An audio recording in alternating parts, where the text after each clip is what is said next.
ॐ यथाग्निर्दाहिका शक्तिरामकृष्णे स्थिता ह्य सर्वविद्यास्वरूपान्तां शारदां प्रणमाम्यहम्।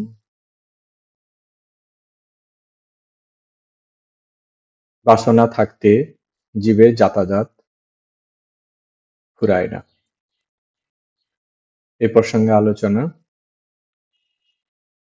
স্বামী অরূপানন্দজির সঙ্গে মায়ের কথোপকথন হচ্ছে। মাকে বিভিন্ন প্রশ্ন করছেন, মা সেগুলো উত্তর দিচ্ছেন। কথা প্রসঙ্গে মা বললেন, ভগবানকে কে বানতে পেরেছে বলো না। তিনি নিজে ধরা দিয়েছিলেন বলে তো যশোদা তাকে বানতে পেরেছিল, গোপীরা তাকে পেরেছিল। বাসনা থাকতে জীবের যাতায়াত ফুরায় না।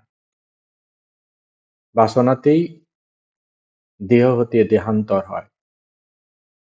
একটু সন্দেশ খাওয়ার বাসনা থাকলেও পুনর্জন্ম হয়।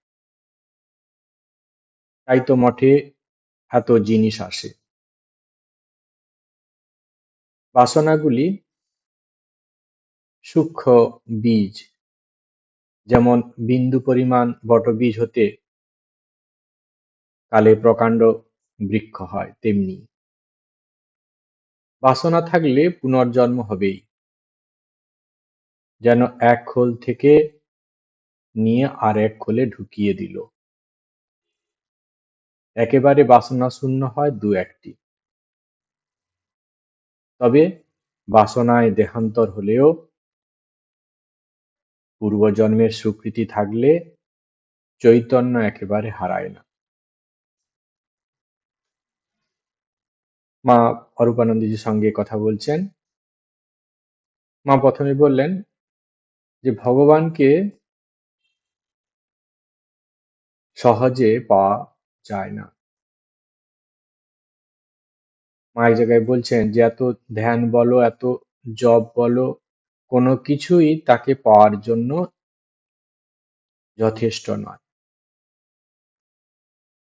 এ প্রসঙ্গে মা বলছেন আবার, এই যে জপ ধ্যান তাহলে করছি কেন না, মা বলছেন যে এই ইন্দ্র টিন্দ্রগুলোর পাশ কেটে যায়। যত আমরা ধ্যান জপ করব,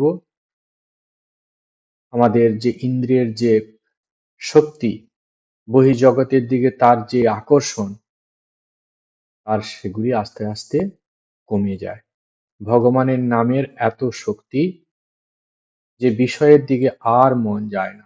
ধীরে ধীরে কি হয়, মন অন্তর্মুখী হতে থাকে, উচ্চ চিন্তা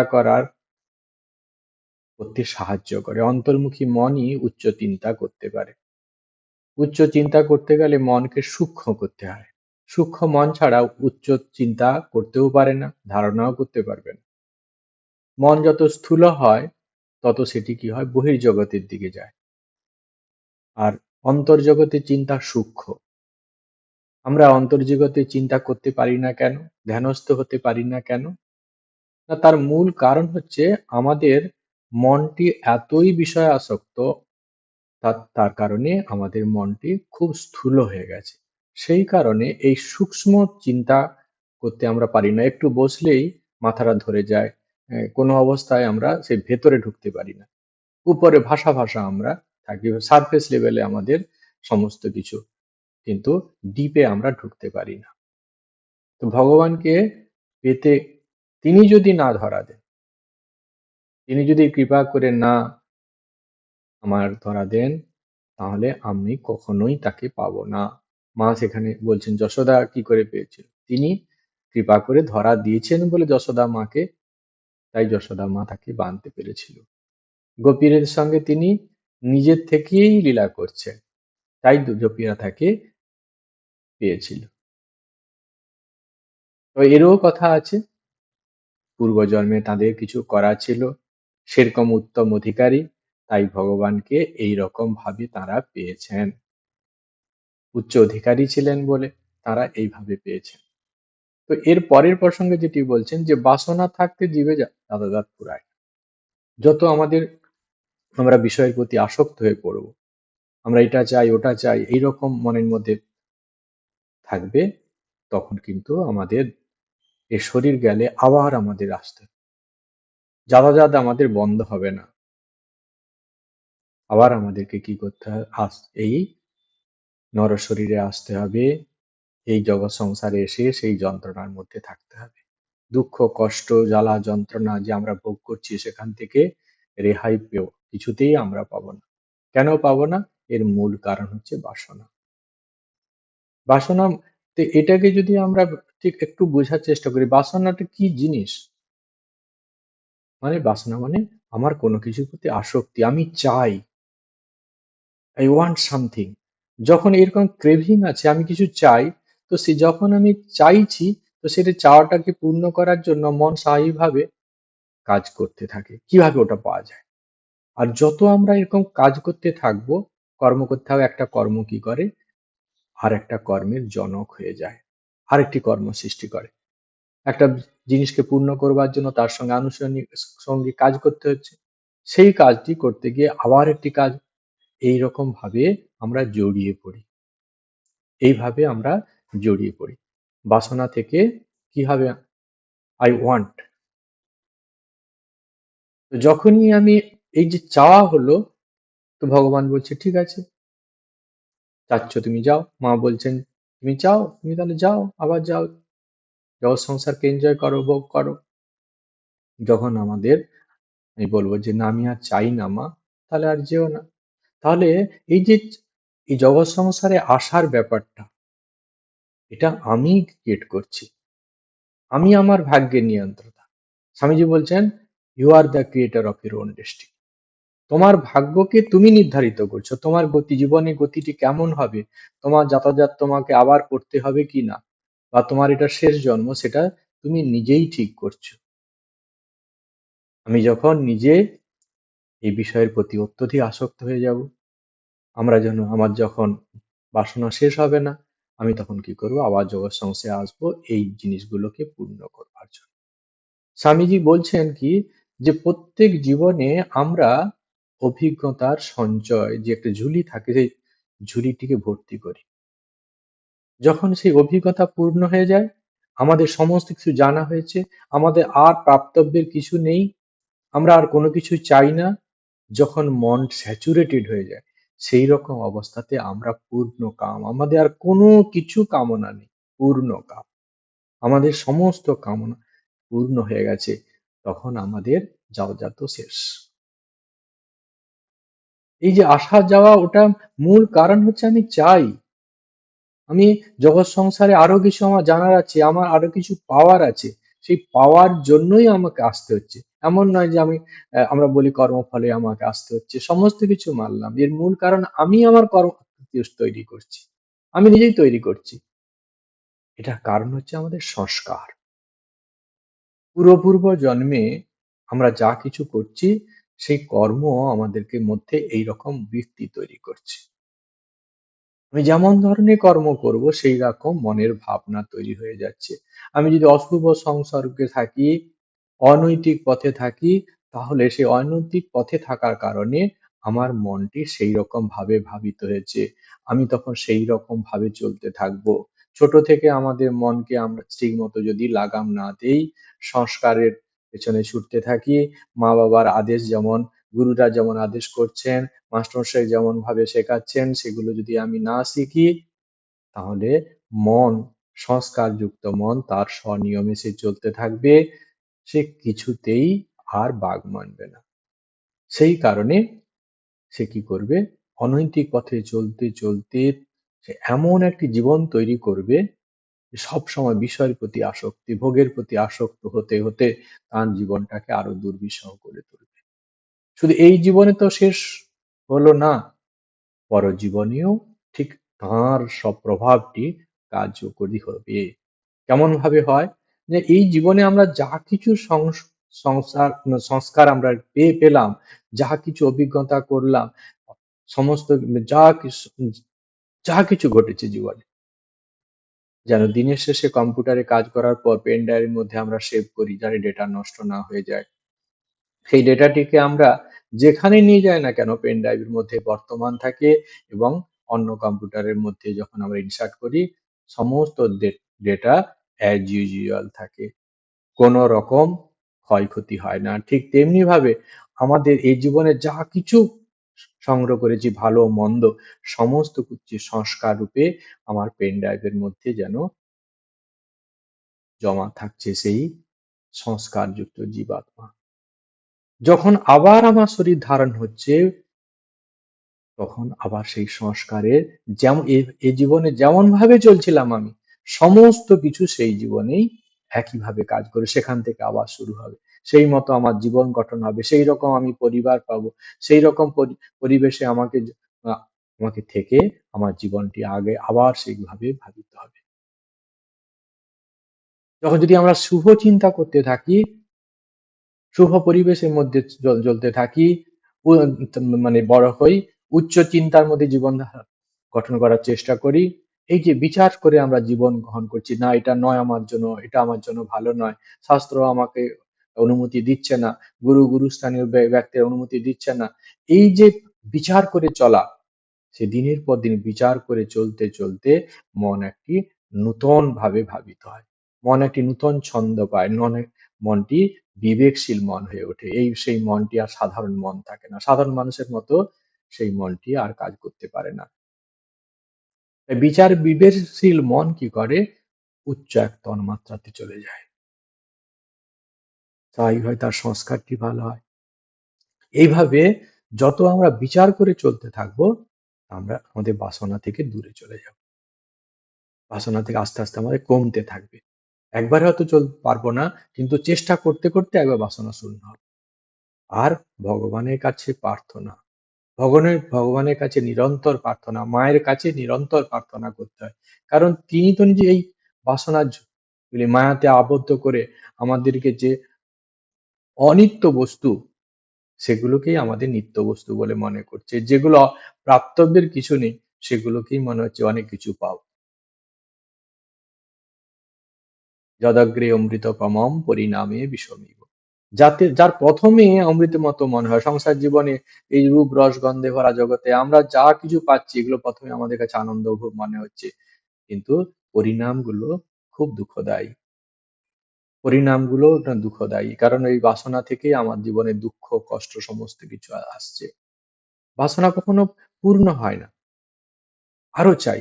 যার একটা সামান্য একটা গাড়ি আছে, সে গেছে ভালোই ছিল, আবার যে টাকা পয়সা পেলো সে বলছে আবার দুটো গাড়ি চাই। প্রথমে ব্যাংক কোম্পানি থেকে যেটুকু টাকা পয়সা পেত, কর্মস্থল থেকে সংসারটা চলছে, তাতে মনে হল না আর একটু বেশি হলে ভালো হয়। কিছুদিন পরে সত্যি সত্যি কোম্পানিতে টাকা পয়সা একটু বাড়লো, তাতেও সন্তুষ্ট হচ্ছে না, আরো যদি হতো ভালো হতো। তাহলে প্রথম অবস্থায় যেটুকু পেতাম তাতেও আমার শান্তি ছিল না, আজকে বাড়ার পরে আমার মনে শান্তি নেই। অর্থাৎ এই যে একটার পর একটা বাসনা আমাদের মধ্যে আরো আরো চাই, আরো চাই, আরো চাই।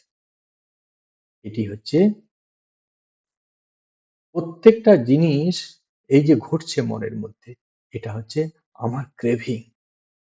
ঠাকুর কথামৃতে একটি সুন্দর স্টোরি বলছেন যে এটা সাত ঘোড়ার, সেভেন জার্স, জমার টাকা বলে ঠাকুরের স্টোরি, একটি গল্প আছে, তার মধ্যে আছে যে ছটি ঘোড়া সম্পূর্ণভাবে অর্থে পরিপূর্ণ, কিন্তু 7 নম্বর যে ঘোড়াটি আছে সেটি অর্ধ পরিপূর্ণ। সেটিকে পূর্ণ করবার জন্য কেন অর্ধেক থাকবে?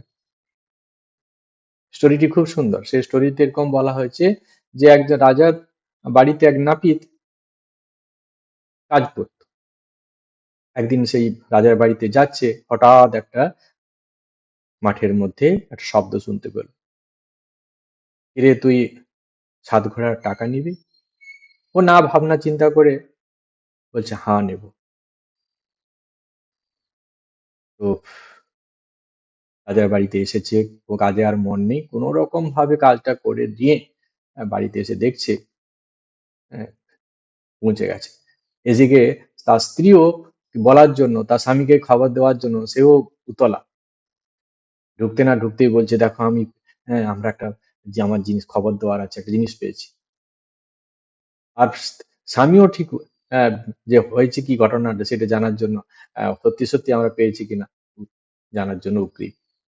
তো জানতে পারলো হ্যাঁ, যেরকম 7 ঘোড়ার টাকা পেয়েছি। ভেতরে যে দেখে যে 6টা ঘড়া পূর্ণ অর্থে, আর 7 নম্বর ঘড়াটা অর্ধপূর্ণ। স্বামী স্ত্রী ভাবলেন যে এটা অর্ধ কেন পূর্ণ থাকবে, এটাকেও আমরা পূর্ণ করে দেবো, খাওয়া দাওয়া কমাও, তোমার যা কিছু আছে সমস্ত জিনিস ওখানে ভরাও। কিন্তু তাতেও বললো না, আরো খাওয়া দাওয়া কমাচ্ছে, তারা রুগ্ন হয়ে গেল। রাজার মশাই দেখে বলছেন, কি গো তুমি আস্তে আস্তে আরো রোগা হয়ে যাচ্ছ, তোমার ওই টাকাতে সংসার চলছে না। না, ঠিক আছে, আমি বলে দিচ্ছি তোমাকে আরো কিছু টাকা বাড়িয়ে দেবে। কিন্তু সে টাকা যে বাড়ালো রাজামশাই, তাতে কিন্তু ওই টাকার খাওয়াতে খরচ হচ্ছে না। কিসে খরচ হচ্ছে? না, ওই যে 7 নম্বর জারটি অর্ধ অবস্থায় আছে, অর্ধপূর্ণ অবস্থায়, তাকে পূর্ণ করতে হবে। দিনের পর দিন এইভাবে করতে করতে আরো রুগ্ন হয়ে যাচ্ছে। রাজামশাই একদিন জিজ্ঞাসা করলেন, আচ্ছা তোমাকে একটা কথা বলি, তুমি কি এরকম 7 ঘড়া কিছু পেয়েছো? অবাক হয়ে গেছে, চমকে গেছে, না না, আমি তো এরকম কিছু না, কোথায় আপনি জানলেন কি করে? হ্যাঁ, ভয় পেয়ে গেছে। রাজামশাই বলছেন, দেখো, এই যে 7 নম্বর জারটা না, এ কখনো পূর্ণ হয় না। আমার জীবনে একসময় এসেছিল, এই 7 নম্বর জারটা কোনোদিন পূর্ণ হয় না।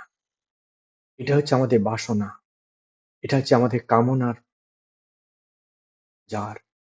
ওটা কখনো পূর্ণ হয় না, ওটা বিবেক দ্বারা পূর্ণ করতে হয়। যে মুহূর্তে আমরা বিবেকটাকে ম্যাচিউর করে ফেলবো, জ্ঞানে পরিপক্ক হয়ে যাব, তখন আমরা অমনিতেই তৃপ্তি লাভ করব। তাতেই আমাদের ঘোরা পূর্ণ হয়ে যাবে। গেল কি এলো কিছুতেই কিছু যায় আসে না। এই বাসনা থেকেই সমস্ত কিছু। তাই এই বাসনাটাকে আমাদের কিছু কন্ট্রোল করতে হবে। মা বলছেন, ভগবানের কাছে কি চাই? একটাই জিনিস চাইতে হয়, মা শেখাচ্ছেন, নির্বাসনা করে দাও। যে মুহূর্তে নির্বাসন, আমার কোনো কিছু চাহিদা নেই, তখন আমার জন্ম আসা যা চাকাটাও সঙ্গে সঙ্গে বন্ধ হয়ে যাবে। এই চক্র আর ঘুরবে না। কারণ আমি, যেহেতু আমার কোনো বাসনা নেই, আমার আশা আর কোনো পাওয়ারও আমার ইচ্ছা নেই, আমার এই আসা চাওয়া তখনই বন্ধ হয়ে যাবে। আমি চাই বলে তো আসতে আসতে হচ্ছে না। তো সেই কারণে মা বারবার বলছেন যে বাসনা যদি থাকে তাহলে আমাদেরকে আবার আসতে হবে। এটি একটি বটবৃক্ষ, জাস্ট বীজের মতো, দেখতে ছোট, কিন্তু এটি থেকে প্রকাণ্ড বৃক্ষ হয়ে যায়। বটগাছ যখন বিরাট হয়ে যায়, বীজটা কিন্তু ছোট, কিন্তু পরে বিরাট মহিরু হয়ে যায়। সেই রকমের বাসনা, একটা বাসনা থেকে কত বাসনা তৈরি হবে, সেখান থেকে বাসনা মানেই আমাকে জীবনটাকে আরো বন্ধনে ফেলাবে। আর বাসনা থেকেই মা বলছেন পুনর্জন্ম হবেই হবে, যেন আরেকটা খোলে ঢুকিয়ে দেওয়া। আরেকটা খোলে ঢুকিয়ে দেওয়া মানে কি, আমার সংস্কারটা সব আছে, সমস্ত কিছু কিন্তু ভেতরে আছে, শুধু আরেকটা শরীরের মধ্যে প্রবেশ করলাম, আবার সেই চাহিদা পূরণ করা, হুম, আবার সব ইচ্ছাগুলো পূরণ করার জন্য ছুটবো আমরা। আর সমস্ত ইচ্ছা পূর্ণ হবে না জগতে, সবকিছু পঞ্চভৌতিক পদার্থ হওয়ার জন্য এগুলো পরিবর্তনশীল। এগুলো কখনোই সমস্ত দিন আমাদেরকে আনন্দ দিতে পারে না, সবকিছু আমার আশা পূর্ণ হবে না। তার জন্য আমাদের কি হবে, কষ্ট বাড়বে। তাই যত আমাদের বাসনা, তত আমাদের কষ্ট। কারণ বাসনা কখনো পূর্ণ হওয়ার নয়। তাই বিবেকের দ্বারা আমাদের বাসনাকে স্তব্ধ করে দিতে হয়, বাসনার জটকে ওইখানেই তছনছ করে দিতে হয়। না হলে আমরা যদি পূর্ণ করতে চাই, আমরা যদি ভাবি যে এটা মন চাচ্ছে, যখন এটা আমরা গ্রহণ করি, এতে কখনোই বাসনা পরিপূর্ণ অবস্থা হয় না। কখনো বাসনাতে আমরা সন্তুষ্টি লাভ করব না, বাসনা আরো বাড়তে থাকবে। একমাত্র বিবেক, জ্ঞান বুদ্ধির দ্বারাই বাসনাকে কি করতে হয়, নষ্ট করতে হয়। ভোগ্য বস্তু গ্রহণ করে কখনো ভোগ তৃষ্ণাকে নিবারণ করা যায় না। বাসনার জিনিসকে গ্রহণ করে বাসনা থেকে তৃপ্তি লাভ করা যায় না। একমাত্র জ্ঞান দ্বারা সেই বাসনাকে দগ্ধ করতে হয়, জ্ঞান দ্বারা বাসনাকে নষ্ট করতে হয়। তো মা বলছেন যে দেখো, অন্য একটা শরীরে ঢুকলে ঠিকই, মা আবার বলছেন যে অন্য শরীরে হয়তো গেলে সংস্কারের আবার পূর্বজন্মে তো বসে, তোমাকে পূর্বজন্মে আবার একটি পূর্বজন্মের সংস্কার বশত একটি শরীরে তোমাকে গেলে তুমি, কিন্তু তুমি যে আগের জন্য যা কিছু করেছো সেই চৈতন্য সেটা কিন্তু হারায় না, ভালো কিছু কাজ করলে সেটাও থাকে। অশুভ কাজ করলে যেমন তার ভাবনাটি থাকে, তেমনি শুভ কাজ করলে সে সেই শুভ ভাবনাটিও হারায় না, শুভ ভাবনাটিও থাকে। এবং সেখান থেকে আবার তোমার মুক্তিও হতে পারে। তুমি যদি তোমার ভুল বুঝতে পারো, তাহলে সেখানে তুমি সাধন ভজন করেও সেখান থেকে তুমি মুক্তি লাভ করতে পারো। এরপরে মা একটি খুব আরেকটি উদাহরণ দিচ্ছেন, কেমন হতে পারে আমাদের ভোগের বাসনা যখন মানুষের মধ্যে জাগে, তখন কেমন অবস্থা হতে পারে, আমাদের মন কত নিম্নমুখে যেতে পারে তার উদাহরণ দিচ্ছেন। বলছেন যে বৃন্দাবনে গোবিন্দের একজন পূজারী ঠাকুরের ভোগ নিয়ে তার উপপত্নীকে খাওয়াতো। এই পাপে দেহান্তরে তার পেট জনি হলো, কিন্তু সে ঠাকুরের সেবা করেছিল। সুকৃতির ফলে একদিন সে সশরীরে সকলকে দেখা দেয়। সুকৃতি ছিল বলে দেখা দিতে পারলো, এবং সবাইকে তার এই অধোগতির কারণ সেটি কি করছে বলল। তাদের বললে যে তোমরা আমার এই যে প্রেতাত্মা এর উদ্ধারের জন্য তোমরা ঠাকুরের মহোৎসব কীর্তন ইত্যাদি এটা করো, তাহলে আমার উদ্ধার হবে। আমি খুব যন্ত্রণার মধ্যে আছি, আমি যে ভুল করেছি, যে পাপ করেছি, আমি আমি অসৎ পথে, যে আপনি কি করেন দেবতার ভোগ দেবতার উদ্দেশ্যে নিবেদন না করে, কতটা নিম্নমুখী মন, যে ভগবানকে না দিয়ে আমি কি করেছি অন্য জায়গায়, নিজের ভোগের জায়গায়, সেখানে তাকে তার থেকে আরো তৃপ্তি পাবো, বা তার কাছে আরো কোনো কিছু পাবো, বিশেষ তার কাছে আহ ভাবে তার কাছে আমি ধরা দেব বলে আমি কি করেছি, প্রভুর অন্ন পর্যন্ত সেটিকে প্রভুর উদ্দেশ্যে নিবেদন না করে আমি অন্য জায়গায় উপপত্তির কাছে আমি কি করি, পত্নীর কাছে আমি এসব দিয়েছি আমি। তো এই যে আমার পাপ, সেই কারণে আমার এই দুর্দশা হয়েছে, আমাকে এখান থেকে উদ্ধার করো। কি করে উদ্ধার হবে? না, ভগবানের মহোৎসব করো, তার কীর্তন করো, তার নাম করো, তাহলে কিন্তু আমার এই আত্মার এই অধোগতি যে প্রাপ্ত হয়েছে সেখান থেকে উদ্ধার হবে। ওই যে ভগবানের পূজা আর্চা করেছে, একটা ভালো শুভ কাজ করেছে, সেই কারণে সে কিন্তু একটা ভালো যদিও প্রেতজনিতে জন্ম হয়েছে, কিন্তু সে এইটুকু অন্তত করতে পারলো। ভালো কর্ম করলে তার একটা ফল থাকে, তো এখানেও সেরকম দেখতে পাচ্ছি। তখন মহারাজ বলছেন, মহোৎসব কীর্তন কি উদ্ধার হয়? মা বলছেন, হ্যাঁ, বৈষ্ণবদের ওতেই হয়। এক একজন ধর্মে এক একটি রকম বিধান আছে, তো বৈষ্ণবদের এরকমই। এইভাবে যদি আহ ভগবানের নিবেদন করে, ভগবানের কীর্তন আদি করে মহোৎসব করা যায়, তাতে কিন্তু সেই মানুষের আত্মার ঊর্ধ্বগতি হয়। তাদের ওই সব সাধ্য বৈষ্ণবদের অত সাধ্য শান্তি করতে হয় না। যখন পুরীতে জগন্নাথ দর্শন করি, এত লোকে জগন্নাথ দর্শন করছে দেখে আনন্দে কাঁদলুম, ভাবলুম আহা, বেশ এত লোক মুক্ত হবে। শেষে দেখি যে না, যা বাসনা শূন্য সেই এক আত্মা মুক্ত হবে। যোগেনকে বলায় সেও তাই বললে, না মা, যারা বাসনা শূন্য তারাই মুক্ত হবে। তো মা এরপরে বলছেন যে পুরীতে যখন গেলাম, জগন্নাথ দর্শন করছে, সবার তো একটাই কথা যে জগন্নাথ দর্শন যদি করেছে, তাঁরই আসা যাওয়ার পথ বন্ধ হয়ে যায়। মা ভাবে বিহ্বল হয়ে কাঁদতে লাগলাম যে সংসার জীবনে মানুষ এসে কত কষ্ট পায়, এই জগৎ সংসারে কে শান্তিতে থাকে? কেউ তো শান্তিতে থাকতে পারে না। আমরা ভাবি আনন্দে থাকবো, আর জগতের সমস্ত বস্তুগুলোকে যখন গ্রহণ করি, সেগুলো কিছুদিন পরে আমার জীবনে দুঃখই দেয়, কিন্তু তবু আমরা সেগুলো গ্রহণ করি। এই যে মানুষের মন, অবিবেকী মন, তাকে কতটা কষ্ট দেয়। অন্তত মুক্ত হয়ে সেখান থেকে বেঁচে যাবে, প্রভু দর্শন করে, জগন্নাথ দর্শন করে সেই সংসার জ্বালা থেকে মুক্ত হয়ে যাবে। মা এতে ভাবুক হয়ে কাঁদতেছিলেন। কিন্তু পরক্ষণে আবার মা বলছেন, কিন্তু দেখলাম যে না, সবাই কিন্তু মুক্ত হয়ে যাবে না, সবাই মুক্ত হবে না। যারা বাসনা শূন্য, যাদের মধ্যে কোনো কামনা নেই, বাসনা নেই, তারাই একমাত্র সেখান থেকে মুক্ত হবে। মা সেটি বলছেন যে যাদের মধ্যে একবারে বাসনা নেই, তারাই একমাত্র সেই মুক্ত হবে। সেটি এক আত্মী। তো এটি তিনি যোগেন মহাজকে বলেছিলেন, যোগেন মহাজ বলছে সেই একই কথা বলছেন, যে না মা, বাসনা শূন্য যারা হবে তারাই একমাত্র মুক্ত হবে। তবে প্রভুর যখন আমরা নাম করব, গুণকীর্তন করব, প্রভুর উচ্চ চিন্তা আমরা জীবন কাটানোর চেষ্টা করব, ধীরে ধীরে আমরা জীবনের আসল উদ্দেশ্য বুঝতে পারবো।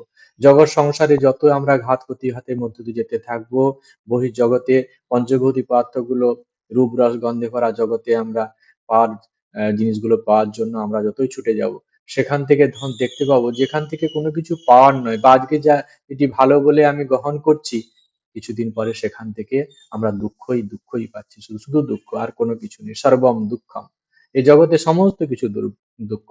বুদ্ধদেব বলছেন সর্বম দুঃখম। তাহলে এই দুঃখের জিনিসগুলো, হ্যাঁ, হয়তো মনে হচ্ছে প্রথম অবস্থায় খুব আনন্দদায়ক, কিন্তু পরিণামে তো সেগুলো দুঃখই দেয়। এখান থেকে কোনো কিছু পাওয়ার না। আর দুঃখ দেবেই বা না কেন, আমরা ওই জিনিসগুলো চাচ্ছি। আর পঞ্চভৌতিক পদার্থ সেগুলো বিকারশীল হওয়ার জন্য, পরিবর্তনশীল হওয়ার জন্য একটি জিনিস থেকে সম্পূর্ণরূপে আনন্দ, সব সময় আনন্দ, চিরস্থায়ী আনন্দ আমরা পেতে পারি না। কারণ ওগুলো তো সব টেম্পোরারি জিনিস, এগুলো অনিত্য জিনিস। অনিত্য বস্তু থেকে আমরা অনিত্য আনন্দ পাই, আমাদের আনন্দটা পার্মানেন্ট হয় না। কিন্তু নিত্য বস্তু থেকে আমরা সেই শাশ্বত শান্তি, শাশ্বত আনন্দ পেতে পারি। সেই কারণে সেই নিত্য বস্তু যখন আমরা চিন্তা করতে থাকবো, তখন আমাদের কি হবে, এই যে সংস্কার, সেই সংস্কারটিও আস্তে আস্তে চেঞ্জ হতে থাকবে। যত প্রভুর নাম করতে থাকবো, আমাদের মনের মধ্যে যে মলিনতা আছে, জনম জনমে যে অজ্ঞানতা আছে, সেটি হচ্ছে ভগবানের নাম করতে করতে সেই ময়লা, সেই মলিনতা মুছে যাবে।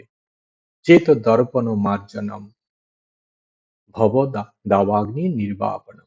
এই যে চৈতন্যদেব বলছেন, এটি, এই যে প্রভুর নাম কি করে, যে আমাদের চিত্তরূপ যে দর্পণ, যেখানে ভগবানের প্রতিবিম্ব সব সময় পড়ছে, কিন্তু আমাদের মধ্যে সেই মলিনতা কেন হয়ে গেছে?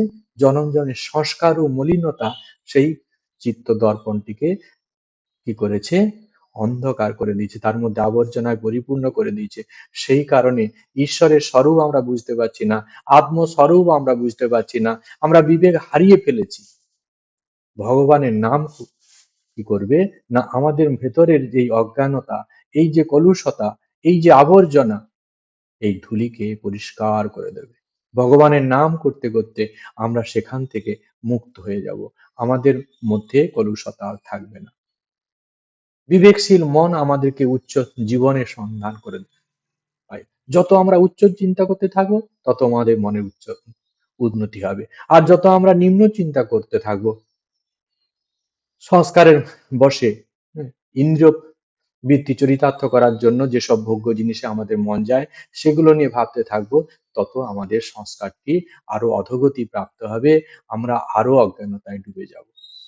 তা সেই কারণে আমাদের মনটিকে কি করতে হবে, ঊর্ধ্বমুখী করার জন্য, আমাদের সবসময় উচ্চ জীবন কাটানোর চেষ্টা করতে হবে। শাস্ত্র আমাদের সামনে যে অনুশাসন রেখে গেছেন, সেটিকে আমাদের পালন করতে হবে। গুরুস্থানীয় ব্যক্তিরা যেভাবে অনুশাসন আমাদের সামনে আহ, রাখছেন, বা গুরু যেরকম আদেশ করছেন, সেটিকে যেন আমরা আমাদের জীবনে পাথেয় করে জীবন ধারণ করতে পারি। আমরা যেন সেটিকেই আদর্শভাবে চলতে থাকি, সেখানে কোনো রকম কোনো কম্প্রোমাইজ নয়। তাহলে কিন্তু আমরা এই যে অজ্ঞানতা, সে যত অন্ধকারই হোক না কেন, আমরা সেখান থেকে বেরিয়ে আসতে পারি। যে মুহূর্তে ঈশ্বরের নাম আমরা করতে থাকবো, তখন আমাদের মনটি পবিত্র হয়ে যাবে। আর যত পবিত্র হতে থাকবে, তত মনটি অজ্ঞানতা থেকে বের হয়ে আমাদের মনটিকে শুদ্ধ, একটা মুক্ত বুদ্ধ করতে পারবো আমরা। আজকে এই পর্যন্ত। ভালো থাকুন, আনন্দে থাকুন। ওম শান্তি শান্তি শান্তি। হরি ওম তৎসৎ। শ্রীরামকৃষ্ণার্পণমস্তু।